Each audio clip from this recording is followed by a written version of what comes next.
Hi, I'm Sid Hunter, your host for this edition of Every Town and Village.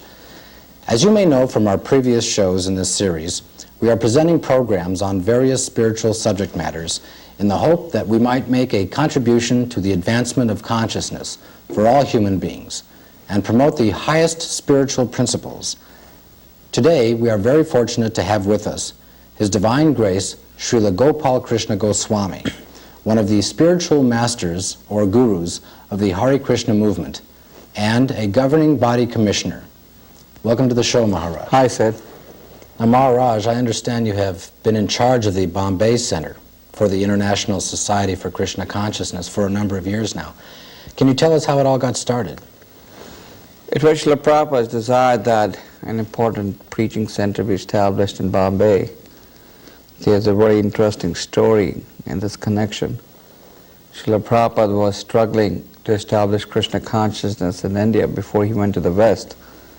And he was also preaching in Bombay. So once he was returning from the house of the owner of the Scindia shipping company, Srimati Moraji.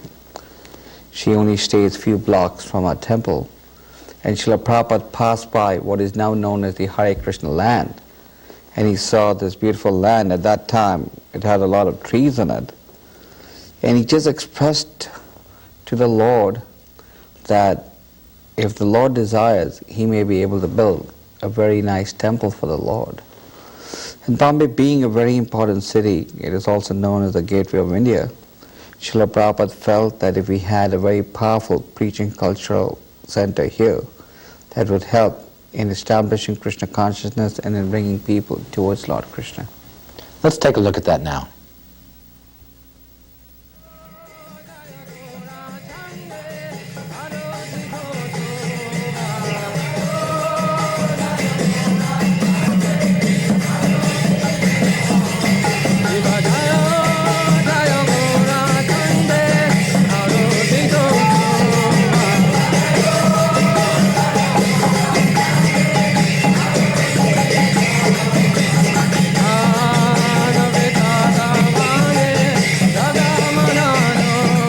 That's really something.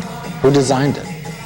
This was designed by one of Srila Prabhupada's Dutch disciples, Suravi Swami, who is also a very well-known architect. Srila Prabhupada gave him the guidelines as to what he wanted, and Suravi then drew the plans, which were again modified and revised and directed by Srila Prabhupada. It has a very beautiful temple. The Radha Rasbihari deities preside over there, with deities of Sita, Ram, Lakshman, Hanuman, and an altar with deities of Gaur Nitai, that's Lord Chaitanya and Lord Nityananda. There are very beautiful dioramas inside the temple on the side and in the courtyard, which depict the Krishna conscious philosophy. Srila Bhakti Siddhanta Ji had desired that these dioramas be used to depict the Krishna conscious philosophy. So these dioramas are very popular. Then there are two towers which have about 60 rooms in them, and these rooms are being used for our life members around the world and other well-wishers of the society and those who may want to understand about Vedic way of life. The Bombay project also has a very nice restaurant in which we serve pure Krishna Prasad. Prasad is defined as foodstuff that is offered to God, and by the eating of which the living entity improves his intelligence. But this restaurant is very, very popular. People from all over Bombay come to eat over there. And I understand you also have a theater there. Yeah, we have a 400-seat theater called the Bhakti Kalakshetra, which is known as the Center of Performing Arts. In the center, that's in the auditorium, we perform dramas, ballets, based upon the ancient Vedic scriptures, and bring out the philosophy about the goal of human life. And over the years, we've had important cultural artists like Hema Malini, Vijayanti Mala, Hari Om Sharan, Purushottam Jalota, many important artists from Bombay and other parts of the world perform at our auditorium. दुनिया के कोने कोने में महामंत्र गुल जाया महामंत्र गुल जाया. What has the response been of the local residents there? Oh, it's amazing. We get over 10,000 people every day to visit our temple. And on Sundays and other important holidays, there are at least 100 to 200,000 people who visit the temple. And on Janmashtami, we get close to 1 million people who come to the temple. So this is a very unique temple. People all over India are talking about it. In fact, very few people have seen a temple like this. That's why Srila Prabhupada's very unique design of having a temple and a strong cultural center right next to it. So we are happy that the facilities of the Bombay temple are attracting everyone towards the temple. Well, the Indians really seem to appreciate your temple. Was it like that from the beginning? Some people were trying to prevent the transfer of the land to our society. For what reasons? Well, there were many reasons, and obviously the real point was some of them wanted to cheat us. But Srila Prabhupada fought very vigorously, and he at no point gave up. We went through a series of battles till finally the land was transferred in the name of ISKCON. And after that, we had to go through a series of battles to get the permission to start the construction of the cultural center. When the Hare Krishna movement first came to the West, there was a lot of skepticism, a lot of people that could not accept you or understand, especially because of the external dress, the shaven head, the robes. How was it received in India? There was no cultural shock as the people in the West had experienced. But in India, people were deviating from the original philosophy as explained by the Lord. And the Indians could see that they were giving up something that was very valuable. Because India was ruled by the Britishers for a long time, the average Indian would attempt to imitate the West, the Britisher, as a sign of his advancement. And very little attention was being paid to his own culture, the culture in which he was born. So Srila Prabhupada bringing the foreign disciples to India was definitely very helpful in bringing home to the so-called modern Indians that this Vedic culture that they're trying to shy away from is something which is being accepted all over the world. We have some interviews shot for Indian television of your life members in Bombay on that subject matter. Let's take a look at some of those now. There exists a very large vested interest group in India which has come to monopolize and dominate religious institutions like temples, etc.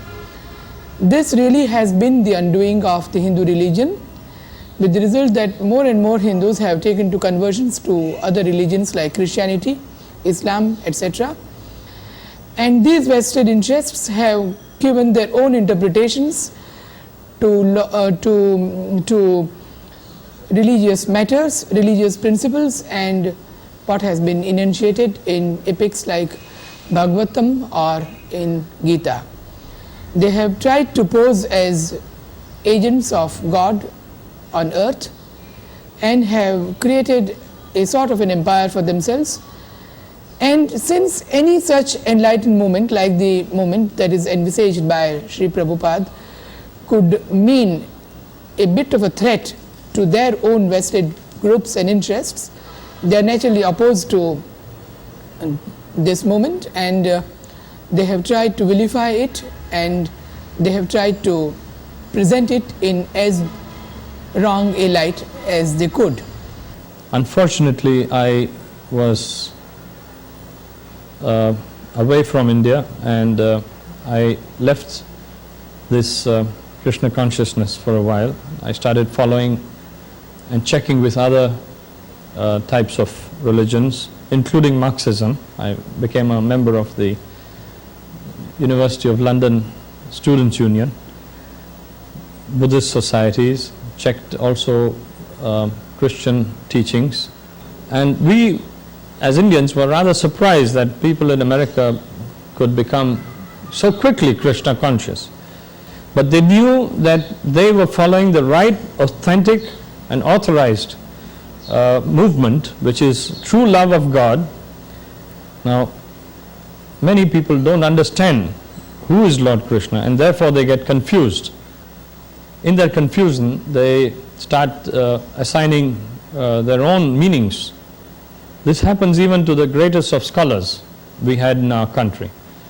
They don't take Krishna as he is, and therefore they get into trouble. It may be that due to my busy occupations, otherwise I have not been able to devote myself to the service of the Lord as every human being ought to do, more particularly the born Vaishnavas who are that way the followers of Lord Krishna. It was only a year back by now that I met with a very serious heart attack, and I then realized what frustration a man feels at that hour of the life when he otherwise thinks that he has led a very successful life. I felt the void, and that void possibly I can now fulfill. I have visited this temple several times. It is beautiful. It is the atmosphere is so peaceful where you can sit and meditate, and it's very clean. I love to go whenever I get time from my shooting and dances. I go very often there. Everybody should go and visit the temple. It is very beautiful. The atmosphere is lovely, and I wish everybody go every day to visit and will get the blessings of Lord Krishna. Quite a display of awards. I understand she's the most famous actress in the country. You seem to have impressed a lot of important Indian people. Prabhupada showed how valuable this Vedic culture was. People all over the world were taking to it, and through this he was encouraging the Indians to take to it. What are the Indians appreciating most about the movement? They're amazed how these Westerners could have given up these sinful activities and taken to Krishna consciousness, especially these young boys and girls. The Indians, as I said, were deviating from the religious scriptures themselves. Now they are seeing these Western boys and girls so strictly following the rules and regulations, giving up sense gratification with determination. Sense gratification is the greatest enemy of the living entity. One who engages in sense gratification becomes a killer of the soul. So the Indians have seen how wonderfully people all over the world are taking to this Krishna consciousness, and they began to realize that they have left something behind, that they could not identify what is beautiful, but the Westerners have acknowledged that. And after having seen the wide acceptance that this Krishna conscious movement has obtained all over the world, this movement has penetrated not just into America, as some people think. This movement has penetrated into every country of the world. And after they were explained the genuineness of this Vedic philosophy by Srila Prabhupada, they got attracted. And today we can see that the attraction has not diminished, but it is growing day by day. Day by day, more people are joining us. Also, we are seeing more and more Indian devotees are joining us. In fact, in most of our temples in India, most of the devotees are Indian. This goes to show that the Indians have faith, therefore they are joining. And Srila Prabhupada used to often tell us that our love for him would be proven by our desire to work together. So the Indians have seen that even though the founder Acharya left the planet in 77, the disciples are not fighting as to whom the property belongs. The disciples are still functioning exactly as they were when Prabhupada was on this planet and engaged in distributing Krishna consciousness. This really pleases them. Well, let's see some of those devotees and hear a few more interviews from the Life members in Bombay.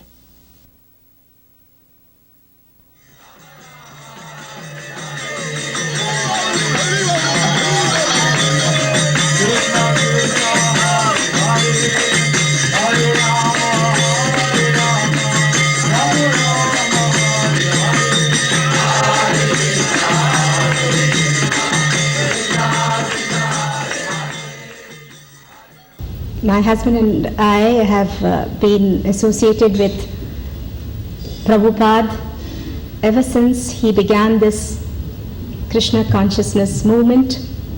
He was always a godly, saintly man and with profound knowledge. And as my husband has already said, it has been very creditable indeed that this movement has spread all over the world. And all the credit goes to our dear Prabhupada, who has been greatly responsible for spreading this beautiful, wonderful movement all over the world. My wife and I became Life members, and we had right in this place, in our own house, a gathering where we invited our friends, and we made the other 7 Life members.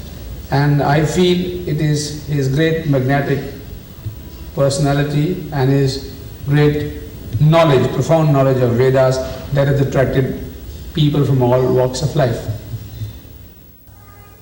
I have had a rather checkered and varied career, but this has also had its own advantages. I was a teacher, a professor, a journalist. I have been all my life a social worker, and now I am the chief business executive of a big industrial group. But all this varied experience has given me an opportunity to see various facets of India's great culture and civilization. This great movement has gone up higher and higher in my estimation. There are many-sided activities in respect of developing performing arts in their Bhakti Kala Kshetra wing, the pujas they conduct, the cleanliness of the entire campus, the punctuality which marks every one of their programs, and as I said, more than anything else, the utter, total sincerity of living as they preach. These are things which have captivated my heart, and I am sure it has also captivated the hearts of thousands of discerning, discriminating, knowledgeable observers in India. The basic philosophy that the Krishna consciousness movement is spreading throughout the world will definitely attract all those people who have the good of the people at heart. In fact, the modern society requires a peace of mind which in fact is lagging very much. Materially, people have advanced, but so far as the spiritual aspect is concerned, I don't think that they have paid much of an attention. The Indian culture basically gives you a kind of philosophy which is based on spiritualism that will give you peace of mind, which is very badly required for a very healthy society. Now, here in the West, we have learned about and heard about so many yogis and gurus coming from India. Do the people in India have a distinction about your movement as opposed to other movements that emanate from India? Unfortunately, very few people can discriminate, because one can only discriminate if one is an expert. If I'm not an expert on gold and you showed me a piece of gold I could not really say whether it's real gold or not. So similarly, some may want to lump us in, saying that we are like the other cults, but our prayer is, don't lump us in. Evaluate our activities. See if we are deviating from the original instructions or not. And if we are deviating from the original instructions of Srila Prabhupada, then we can be corrected. What was Srila Prabhupada's feelings about when the center was actually finished? Unfortunately, Srila Prabhupada left the planet before we could formally open the temple in January of 1978. But Srila Prabhupada did have the privilege of living in his quarters on the 5th floor of the towers. He wasn't very well, but he lived there for a few weeks in 1977. And Srila Prabhupada was pleased that the project was almost complete. The construction of this project started in July of 1975, and the project was opened in the project was opened in January of 1978. We have a videotape of a tour of Srila Prabhupada's quarters, hosted by Giriraj Swami, who I understand has been in Bombay since its earliest beginnings. Let's take a look at that now. So this room was kept as a waiting room for people to sit in before they went to see Srila Prabhupada.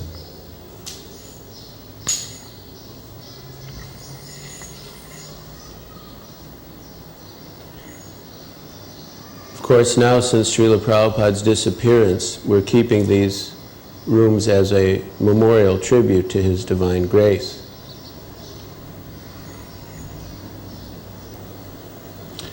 Then this is a Bhagavad Gita that Srila Prabhupada used when he was living in Vrindavan. It's published by the Gita Press and it's in Hindi. But actually there have been so many editions of the Bhagavad Gita, but in almost every case the translator or commentator has inserted his own ideas in the name of Bhagavad Gita. And thus the public in general has been deprived of the actual knowledge of the Gita as Krishna originally spoke it.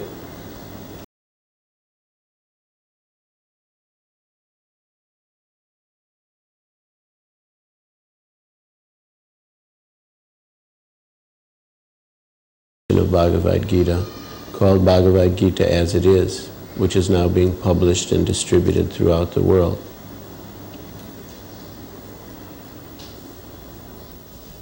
So these are Srila Prabhupada's personal quarters. Right here is the table where Srila Prabhupada used to sit and translate. Srila Prabhupada commented that when he was living in Vrindavan, Rupa Goswami personally requested him to write these books. So many times Srila Prabhupada would stay up the whole night at this table writing his translation of Srimad Bhagavatam and Chaitanya Charitamrita. And now you can see that actually these books have been published in more than 26 languages of the world. The Srimad Bhagavatam, Chaitanya Charitamrita, Bhagavad Gita, Ishopanishad, Krishna, Teachings of Lord Chaitanya. Altogether, Srila Prabhupada wrote more than 80 books in a brief span of 12 years. So this is where Srila Prabhupada used to sit to meet people. He was actually a living example of the ideal person as described in the Vedic literatures. Therefore it is said that one should read the book Bhagavat and serve the person Bhagavat. So Srila Prabhupada used to sit at that table and write the book Bhagavat, and here he would give his association as the person Bhagavat to the conditioned souls desiring to go back to Godhead. Then this is the table where Srila Prabhupada used to take prasad. Srila Prabhupada once commented that when he was living in Vrindavan at the Radha Damodar temple, he had one small room that was about 8 feet by 12 feet. And in one corner he used to translate, in another corner he used to sit, in another corner he used to take prasad. So Srila Prabhupada commented that his quarters here are just like his quarters in Vrindavan. Because in one corner he's translating, in another corner he's sitting, and in another corner he's taking prasad. So actually Srila Prabhupada was always very plain and simple. So although to our capacity we were able to offer him a more elaborate arrangement here in Bombay, but his life was the same, translating, speaking about Krishna, and taking Krishna prasad.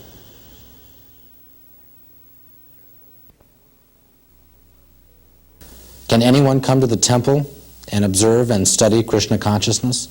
Foreign tourists, students also regularly come and stay. Actually, the purpose of this guest house was to provide a facility where somebody would come and see the Vedic culture being practiced and study Vedic culture. And they've all been very pleased. In fact, anyone who stays in our guest house has to follow the same principles that we follow.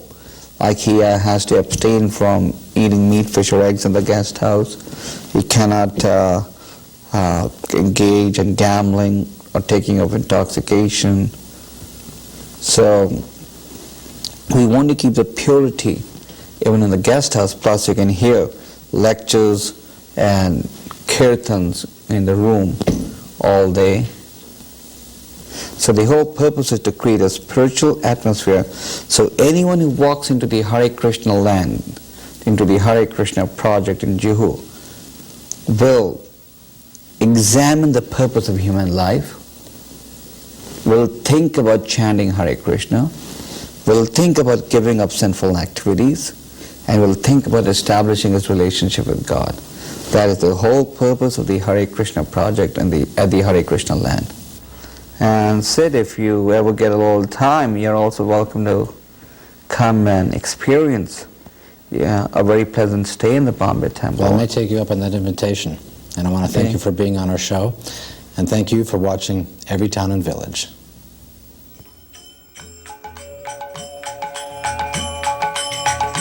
Om Jai Radha Ras Bihari, Shri Jai Radha Ras Bihari, Kashta Haran Mangalmay, Kashta Haran Mangalmay, Darshan Sukhkari, Om Jai Radha Ras Bihari.